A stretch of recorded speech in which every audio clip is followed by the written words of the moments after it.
Nintendo's 2020 lineup somehow has turned out, well, I mean, pretty good. It was definitely looking rough there for a little bit, but they've turned it around and there's definitely some awesome games to look forward to this year and early next year. So with all the new games announced and the amazing library already in place, you may be thinking about picking up a Switch or a Switch Lite right now. But with everybody talking about all the issues with Joy-Cons, a new Switch Pro possibly coming in 2021, and not to mention the Xbox Series X and PlayStation 5 coming out in November, the question becomes right now in 2020, is it worth it to buy a Nintendo Switch right now? It's a tough question, but let's talk about it.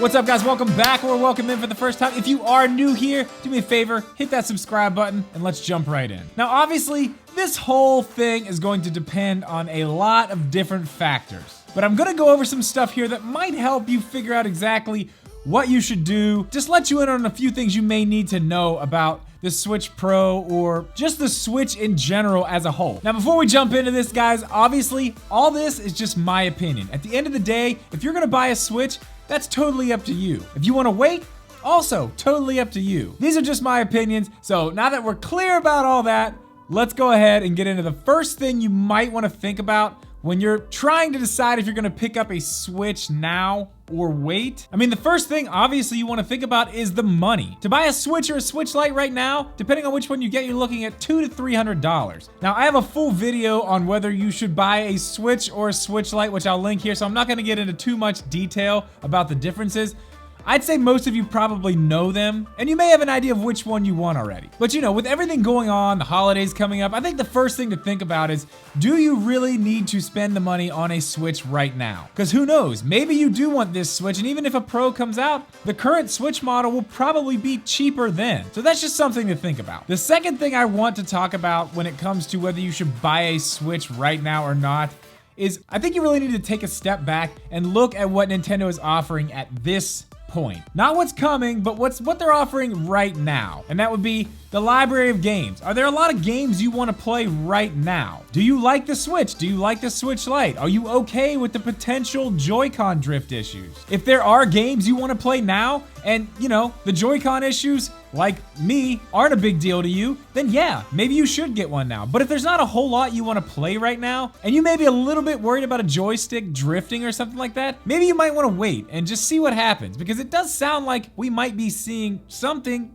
relatively soon. So another thing you might want to think about is you kind of have to look in a little bit and think, like, what kind of person am I? What is my personality? Are you the type of person that has to have the newest, the best things? Because there are people out there like that. I'm guilty of that sometimes myself. If you do have a personality like that, maybe it would be better for you to just wait and get the new Switch when it does come out, if it does come out. It may just save you the hassle of having to get another one when it does eventually come out. Because if the rumors we're seeing pop up are true, it looks like a Switch Pro or a new Switch is probably gonna be showing up sometime in March. Maybe a little later, maybe a little sooner, but somewhere in that area. So in about 6 months from the time of this recording. And since we're here, let's go ahead and go over all this Switch Pro stuff. As I said, the reports are saying we should see this thing maybe sometime in March, April, somewhere around there. And while this does have me excited, and you know, if you've seen any of my other videos on the subject, which I don't really have that many, but I do have a few, I want a Switch Pro. I want an upgraded model. I'm ready. So while I am excited to hear this stuff, I'm still a little bit cautious on believing it, because we heard almost this same exact rumor pop up last year around the same time. So you have to take that into consideration, but at the same time, there is a little bit more to these rumors this year than there were last year. I will say that. Now again, we don't know if any of this is true or not, but we've heard reports that Nintendo has been telling their development partners and their developers to get their games ready for 4K. Which, if that's true, it's going to be very interesting to see what this new upgraded Switch is actually going to be. Obviously, a lot of people right now are talking about the AI stuff that Nvidia's doing, and honestly, I don't know a ton about this. What I do know is it takes a lower resolution image and makes it a higher resolution image without putting any extra stress on the actual system itself. I'm pretty sure. That's basically how it works. Again, I'm not the guy for all that stuff,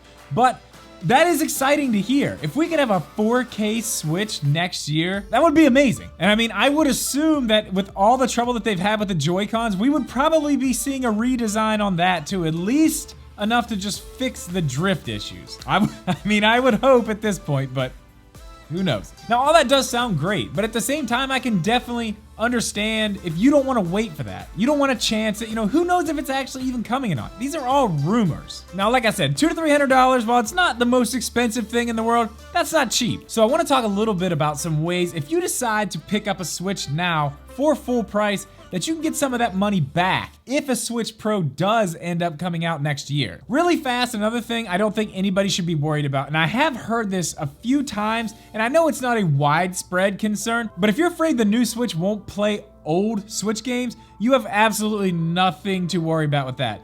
The user base for the Switch is absolutely massive and growing and growing and growing by the day.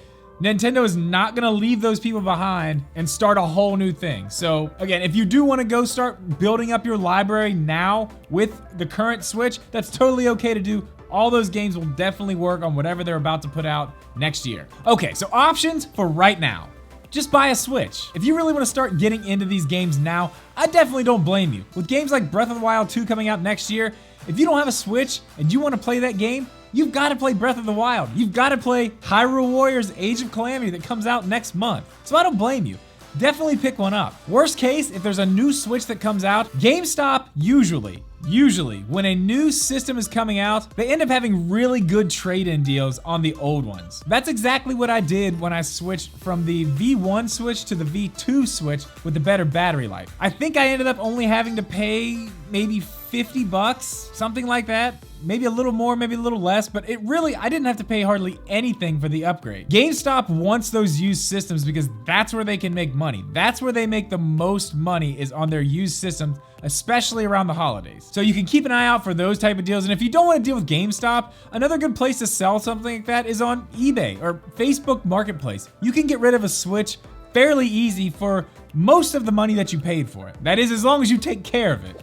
Get a case. Another good option at this point, if you don't want to spend $300, just get a Switch Lite. Not only are they easier to find, they're $100 cheaper. And like I said, you're still gonna be able to sell that one later for probably $175, easy. So if you're okay with not playing on the TV and just, you know, getting yourself into the ecosystem and being able to play games like Breath of the Wild, so you can play Breath of the Wild 2 when it comes out. Or maybe you just wanna play Mario Kart with your friends. Whatever the case may be, it won't do as much as a Switch, but a Switch Lite is a good option just to get you into the ecosystem. And again, you can sell it. If a new one comes out, sell it.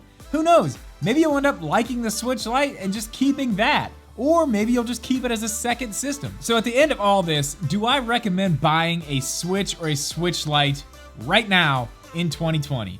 It is a very, very difficult question to answer at the moment because we are so close. Like I said, at the time of this recording, we're 6 months away from March, and that's when they say this new one could be coming out. We probably won't hear about this thing till late January, or more likely February, the way Nintendo likes to release their consoles, so we're not gonna know. So taking everything I just told you into consideration, I would say if you can get one and it's not gonna break the bank, just get one now. You can start building your library, you can start playing these games with your friends, you can start getting ready for sequels of games that you're excited for. Just get one. Whether it's a Switch Lite, it doesn't matter, but at the same time, if you're just thinking about getting one of these things and don't really have a big interest in a game that's out now or something that may be coming in the future, you might want to just wait. Save yourself the headache of trying to sell these things back or trade them in for a new one, you know? If you're not that worried about it, I think right now you should just wait. It's only a few more months, and who knows? Maybe you'll have some of that extra Christmas money in January or February when they actually announce this thing, and you'll be able to pre-order it right there. Also, with the Xbox Series X and the PlayStation 5 literally coming out next week, I mean, who knows? Maybe your money's better spent there. At the end of the day, it's your decision. That's just my 2 cents. I hope that helped you weigh some of the options and helped you figure out exactly what you want to do. But guys, if you have any other questions, leave them in the comments below. But as always, guys, thank you so much for watching. Please leave a like on this video. Make sure you are subscribed, and we will see you in the next one.